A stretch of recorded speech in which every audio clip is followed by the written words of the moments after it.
noite, bom dia, boa tarde, não sei exatamente que hora vocês estão vendo isso, mas eu quero me apresentar para vocês. Meu nome é Rafa, Prof. Rafa, eu sou assessora pedagógica da Editora Positivo e eu trabalho especificamente dentro da editora com a área de geografia, né? A minha área de formação, que é geografia.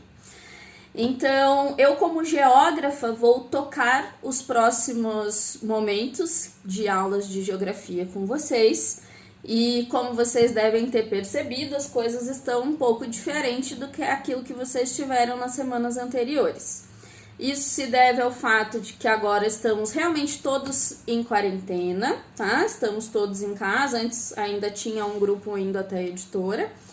E então as coisas vão mudar um pouco, como vocês podem perceber, né? A gente tá aqui na minha casa, ó, meus livros, minha bicicleta, minha baguncinha ali atrás, meus porta-retratos e tal. Então é uma coisa bastante caseira, tá? Nesse momento, o que não quer dizer que não está aberto para melhorias, tá? Mas a partir de agora, então, para as próximas semanas, sempre as aulas do quarto ano serão comigo, tá? Aí, assim, eu quero que vocês peguem o volume 2 lá na página 3, tá? E hoje nós vamos começar a trabalhar com as questões de paisagens brasileiras e eu quero chamar a atenção para o parágrafo de abertura, tá? De vez em quando vai aparecer umas coisas aí na minha cara, na frente do meu rosto, mas é para tentar ilustrar, uma vez que eu não tenho o livro aqui comigo em casa, tá? Então, lá na parte que tem na página 3, e agora vai aparecer um negócio aí, vai estar escrito o seguinte: neste capítulo estudaremos as características dos elementos que compõem as paisagens naturais brasileiras, como o relevo e os rios, e a relação de interdependência entre eles. Como que um e o outro estão relacionados, tá, gente? Porque o relevo influencia muito nos rios e os rios demais nos relevos, tá? Vamos analisar como os seres humanos utilizam esses elementos de acordo com seus interesses e seus modos de vida, beleza?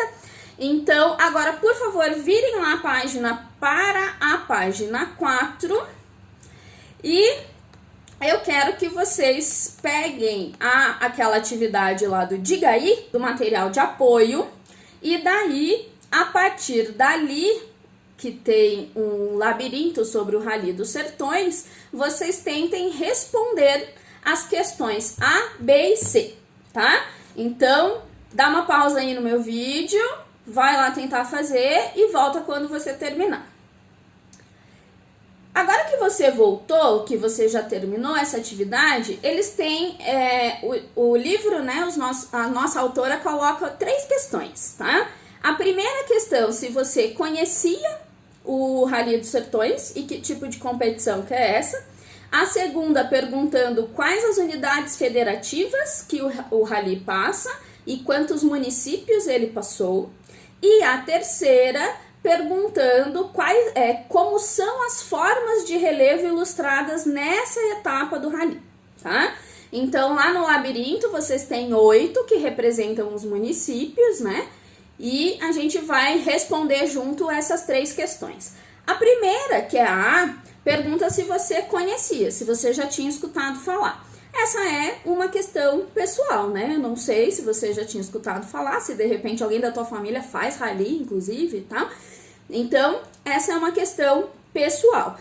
Que tipo de competição que é essa, né? Até tem um pouco explicado no início do texto, um pouco mais abaixo, mas é uma competição que você pode entrar por categorias diferentes, pode ser carro, pode ser caminhão, pode ser quadriciclo e tal, que tem cerca de 3.600 quilômetros e que eles vão passando aí uns perrengues no meio do caminho, tá? Mas a letra B, já o mapa ali ele ajuda, o labirinto ajuda a responder, porque quais são as unidades federativas, que são 4, tá? Goiás, Bahia, Piauí e Ceará, tá? Sendo que sai de Goiânia e chega em Fortaleza. Agora eu vou colocar outra coisa aí na frente do meu rosto. Vocês vão ver que essa imagem, eu fiz um mapinha lá no Google Earth. Eu nunca sei falar essa palavra direito, gente, o Google Terra, tá? Então, vocês entram... o que eu fiz ali, né? Vocês não vão entrar em lugar nenhum, eu que fiz. Então, onde tá em vermelho é Goiânia, que é de onde sai, onde parte o rally. E lá onde tá em verde, lá no norte, é Fortaleza, onde acaba. Todos esses pontos em azul que tem entre o ponto vermelho e o ponto verde significa os municípios que são paradas. Então tem aí São Raimundo Nonato, Luiz Eduardo Magalhães, Juazeiro do Norte, enfim, tem mais 3 aí que eu não lembro o decor, tá? Então é todo esse trajeto, e eu coloquei isso para vocês terem uma ideia da dimensão, de como é grande, né, esse trajeto, ele é muito longo, tá? E daí, acho que essa imagem também dá pra gente ter uma ideia para responder a C, caso vocês tenham tido dificuldade, tá? A C pergunta lá como são as formas de terreno ilustradas das etapas do rally, e quando a gente pega aquele mapa, aquele esquema, né, que veio do labirinto, dá para perceber que em alguns lugares tem uma cachoeira, outros lugares tem algumas montanhas, eles têm formas diferentes de relevo, né? Então, é isso que a gente esperava que vocês entendessem, que tem uma variação muito grande, tá? Aí, voltando para o livro, ali um pouco mais abaixo, o relevo e as paisagens brasileiras, ele faz uma pequena explicação sobre sobre o rally, e muito disso que eu já falei para vocês, né? Então é uma competição automobilística, chama Rally dos Sertões porque a maior parte dele acontece no Nordeste, né? Com exceção da saída dele, que é na região Centro-Oeste, e aparecem 4 imagens, e essas imagens que eu quero que a gente preste atenção, porque elas são exemplos de como o relevo pode se apresentar no Brasil, no mundo. Nesse caso a gente está falando do Brasil, né? Então na página 4 ali, por exemplo, a gente tem o Salto de Tiquira, que fica em Formosa. Se vocês digitarem Formosa na internet, né, Formosa, Goiás, vai aparecer sempre uma cachoeira, porque é uma região característica por isso. Então ela tem um relevo que em alguns lugares são acidentados, onde os rios acabam virando algumas quedas d'água. Se vocês olharem a imagem do lado, ela já é bem diferente. Eu imagino que vocês conseguem entender quando eu digo, dá a impressão que tá tudo planinho, assim, que não tem muita diferença. Ali é Luiz Eduardo Magalhães, uma região na Bahia com cultivo de soja muito forte. Na página seguinte, a gente tem a Praia da Iracema, agora me fugiu o nome, eu não tô com o livro aqui, né? Mas a gente tem ali uma praia já em Fortaleza mesmo, né? E Praia da Iracema mesmo. E também tem a Serra Vermelha no município de São Raimundo Nonato. E todas essas regiões, todos esses exemplos de paisagem, elas são também representações de relevo. Daí eu quero chamar a atenção de vocês para os parágrafos da página 5, tá? Que vai aparecer em destaque aí para vocês. Então, o que a gente está colocando lá? O que a nossa autora coloca? Como você pôde observar, as paisagens retratam terrenos com variações de altitudes e de formas. Alguns são planos ou rebaixados em relação às áreas ao redor. Outros são mais ondulados e apresentam elevações. Se compararmos as paisagens do Brasil às de outros lugares do planeta Terra, vamos perceber que nelas há áreas mais elevadas, mais baixas, planas ou inclinadas e outras muito irregulares. Assim, podemos concluir que a superfície terrestre não é igual em toda a sua extensão. Essa diferença recebe o nome de relevo. E daí, gente, se vocês já viajaram em algum momento da vida de vocês, vocês provavelmente em algum momento ficaram olhando para fora, na janela e tal, e daí perceberam que às vezes tem uma colina, às vezes tem uma montanha, às vezes vocês estão chegando em locais mais planos, às vezes tem subidas muito íngremes, e são essas diferenças que a gente vai dando o nome de relevo e alguns nomes em específico. Ainda na página 5 tem um infográfico, né, que vai mostrar que a gente utiliza como referência o nível do mar para dar as altitudes. E esse infográfico que vai aparecer para vocês aí agora vai mostrar que o nível do mar é 0 metro, né? Então é no Rio de Janeiro, é em Matinhos, é em Fortaleza, é, sei lá, em qualquer lugar que tem praia, tá? Agora, né, a geógrafa esqueceu os nomes. E a partir desse zero que tá aqui, que é o nível do mar, que a gente vai fazendo as medições do relevo que se apresenta no lugar. Às vezes ele vai ser bem baixinho, bem plano, e outras vezes não tanto. Vai depender, tá? Aí, continuando conosco aqui, na página seguinte, tem lá uma coisa que eu quero chamar a atenção para vocês. Então tá lá, o Brasil em geral não apresenta altitudes muito elevadas, pois seu relevo, formado há mais de 500 milhões de anos, é ano pra caramba, né? Foi se modificando ao longo do tempo. E essas alterações têm duas causas principais, gente. Essa alteração, ela tem ligação com as ações da natureza. Então, a chuva pode desgastar e deixar ele mais baixo, o vento, mudança de temperatura, os rios batendo nas rochas, né? Não sei se vocês já ouviram falar daquele ditado, água mole em pedra dura, tanto bate até que fura.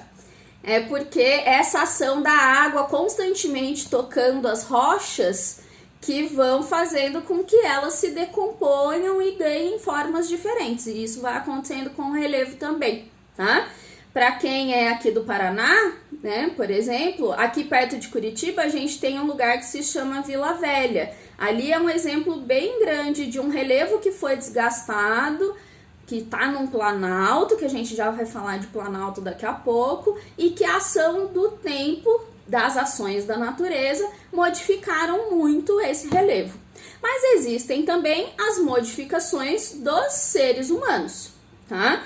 Essas modificações que acontecem por causa do contato com os seres humanos, né, por causa das sociedades e tudo mais, ela vai ser através da força de trabalho, ou manual, ou uma mais técnica, mais tecnológica, né? Alguns lugares recortam morros para passar estradas, tem o fato de cavar locais para explorar minérios, tudo isso é alteração de relevo, mas daí não por conta das ações da natureza, e sim com as ações dos seres humanos, tá?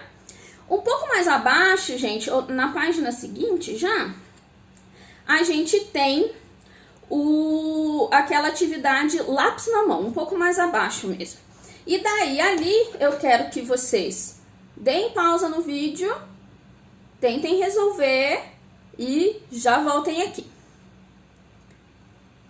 Então, vocês que voltaram agora, que fizeram essa atividade, viram lá que o comando, né, o enunciado falava assim: leia as fotografias e as legendas a seguir e depois escreva uma frase explicando por que o relevo de cada uma das paisagens foi modificado.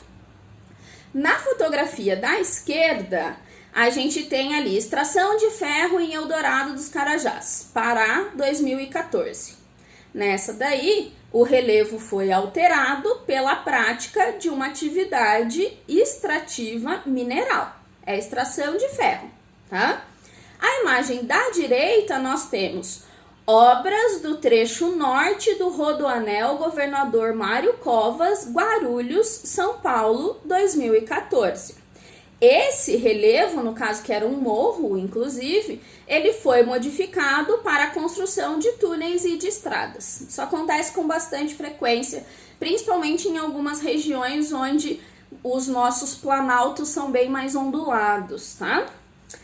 E daí, meus queridos, a gente entra nesse mapa bonito que vai aparecer aí na frente para vocês, tá? Na frente do meu rosto. Esse mapa, ele é de relevo e ele vai mostrar para vocês 3 formas de relevo que são as principais do nosso país, que são planaltos, planícies e depressões. E existem 2 questões, tá? Então, quais são as formas de relevo no Brasil? Que são essas que eu acabei de responder: planalto, planície ou depressão. E a segunda pergunta: o que predomina na unidade federativa que você mora, tá? Então, essa é pessoal. Mas vamos supor que você more no estado do Amazonas, tá? Olhando na legenda e olhando a delimitação do estado, a gente vai ver que ele tem planalto, que ele tem planície, mas o que predomina é o amarelo, que é depressão, tá?